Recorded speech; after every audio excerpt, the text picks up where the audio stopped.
주님 평화. 오늘은 여러분께 조금 심리학적인 이야기를 좀 해드리고 싶어요. 생각과 정서라는 것에 대한 이야기를 하고 싶습니다. 우리가 신앙생활을 할 때는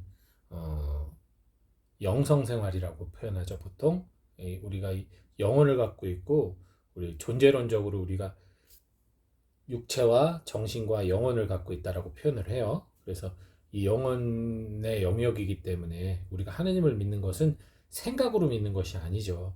그리고 느낌으로만 믿는 것이 아니에요. 오히려 이 생각과 느낌의 감정, 정서에 두 날개를 달고 우리가 온 존재로 영적으로 믿는 하느님을 구체적으로 행동으로 표현을 하게 되는 거죠. 그렇기 때문에 내가 영적으로 하느님을 믿는 것 그것 자체는 뭐 믿음의 영역이니까 뭐 흠잡을 게 없지만 우리가 그 영적인 믿음 생활을 실질적으로 이 세상을 살면서 살아가기 위해서는 이 생각과 정서를 잘 다뤄야만 돼요. 이것이 바로 우리가 이것을 활용해서 구체적인 신앙 생활을 하는 것이고 이것을 통해 우리가 구원을 향해 갈 수가 있기 때문이죠. 두 축이란 말이에요. 그래서 이것에 대해서 오늘은 여러분과 좀 이야기를 나눠볼까 합니다. 흔히 이 생각과 정서, 그러니까 정서라는 것은 여러 가지 감정들, 느낌들을 이야기하는 거예요.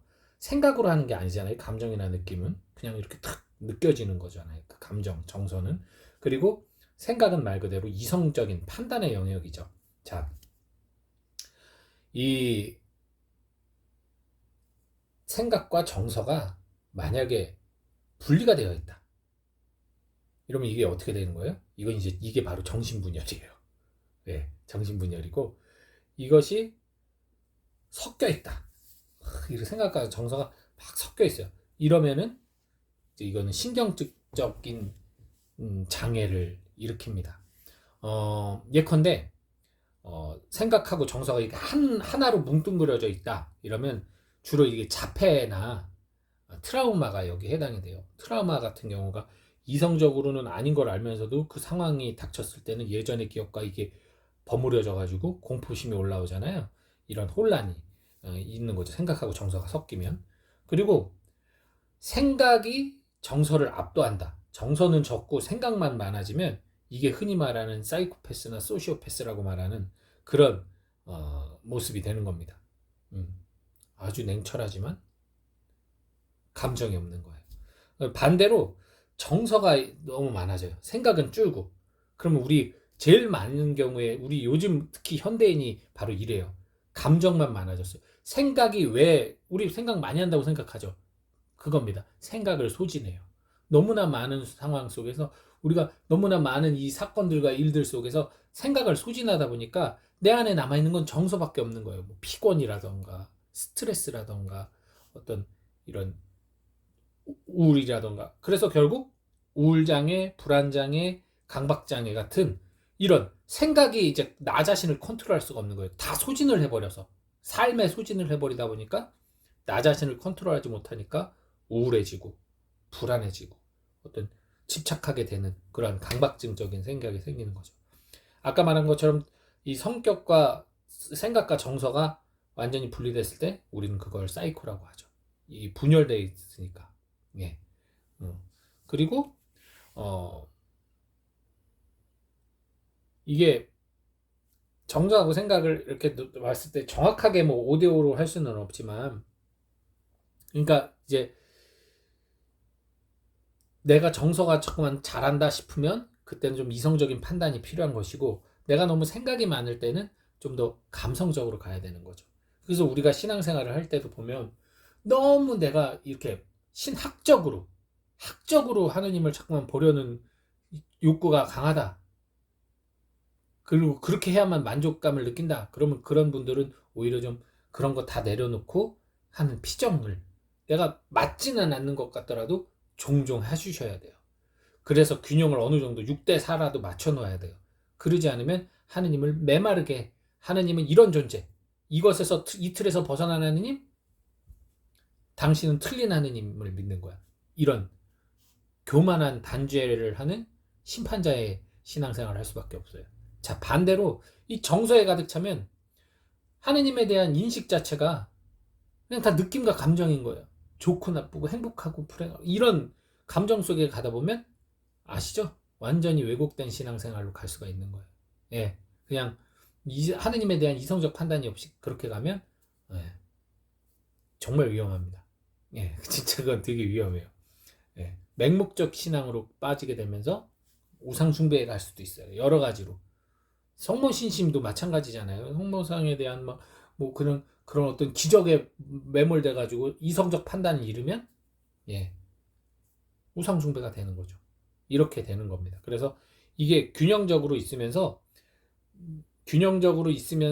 때로는 필요할 때는 생각이 많아져도 되고 때로는 필요할 때는 정서가 많아지면서 이렇게 왔다 갔다 유연하게 살아가는 것, 그것이 우리들이 신앙생활을 하면서 해야 될 가장 이상적인 모습이 아닐까 싶습니다. 저 같은 경우는 개인적으로는 상당히 이성적인 하느님에 대한 그 사고가 커요. 개인적으로는. 하지만 여러분들에게 표현할 땐 되게 정서적인 하느님을 많이 표현한단 말이에요. 뭔가 이 하느님의 사랑과 하느님의 자비와 하느님의 어떤 따뜻함 뭐 이런 거를 되게 표현을 많이 하잖아요. 개인적으로는 근데 상당히 하느님을 성서신학적으로 보려고 하고 하는 게 많아요. 그래서 저도 더 정서적이고 감성적인 부분을 강조하고 더 노력하려고 하는 겁니다. 균형을 맞추기 위해서. 마찬가지예요. 여러분, 한쪽으로만 가는 외골수 신앙은 위험해요. 여러분이 편한 대로만 신앙생활하는 것은 위험합니다. 여러분이 때론 불편하게 여기더라도 그것도 받아들일 수 있는, 그것도 어느 정도 그걸 내가 꼭 해야 된다는 아니지만 수용할 수 있는 그런 여유로운 마음은 있으셔야 돼요. 그래야만 다양한 신앙생활을 하는 사람들이 서로를 이해해주고 감싸주고 할 수가 있는 거예요. 그러지 않을 때 마치 이념이 다른 두 사람들이 끊임없이 갈등을 일으키듯 우리들도 마찬가지예요. 내가 믿는 하나님과 네가 믿는 하나님의 차이 속에서 서로를 틀렸다라고 단죄를 하게 되는 그러한 우를 범할 수가 있습니다. 갈등과 분열이 올 수가 있어요. 그러니 균형 잡힌 생각과 정서가 균형 잡힌 그러한 생활을 하시길 바랍니다. 그리고 아울러서 제가 말씀드린 것처럼 내가 지금 우울하다, 내가 좀 불안하다 뭐 이러면 내가 지금 너무나 생각을 외적인 곳에 소진하고 있구나. 나 자신, 나에 대한 생각을 너무 하지 않는구나. 기능적인 나의 부족함에만 머물고 진정 하느님의 사랑받는 귀한 나를 느끼지 못하는구나. 누리지 못하는구나. 그래서 내가 좀 더 나 자신을 성찰하는 시간을 갖자. 이렇게 하시면 좋을 것 같고, 반대로 내가 너무 생각이 많아서 나에 대한 생각에 가득 차고 어떤 판단과 이런 것에만 가득 차서 너무나 메말라 있다. 따뜻하게 이웃을 품어주고 감싸주려는 마음보다는 저 사람에게 뭔가를 가르쳐 주려고 하고 저 사람을 꼭 이해시키려고 하는 데다 내가 너무 많이 힘을 쓴다. 그럼 때릴 때는 정신줄 놔야 될 때가 필요한 거예요. 그럴 때는 좀 더 내가 그런 것을 내려놓고 그냥 기도하는, 그냥 찬미하는 곳에 내 몸을 맡기는 것. 제가 주로 피정을 가는 ICP 선교의 그 피정이 주로 그래요. 물론 거기서도 학적인 걸 가르치고 신학적인 걸 가르치고 교리를 가르치지만 무엇보다도 거기에서 최고의 백미는 중개 기도를 하고 기도 안에서 내가 머물면서 찬미하고 찬양하는 그 시간이 저에게 상당히 중요하게 저를 또 회복시키는 시간이거든요. 생각 속에 갇혀 사는 제가 다시금 마음을 내려놓고 하느님의 그 따뜻함을 느끼는 시간을 갖는 거거든요. 그래서 여러분들이 여러분 자신의 신앙의 방향성을 잘 파악하셔서 내가 너무 한쪽으로 몰려가고 있다면 반대쪽에 대한 것도 이렇게 받아들이고 수용할 수 있는 그런 지혜로운 신앙생활 하시길 바랍니다. 주님 평안.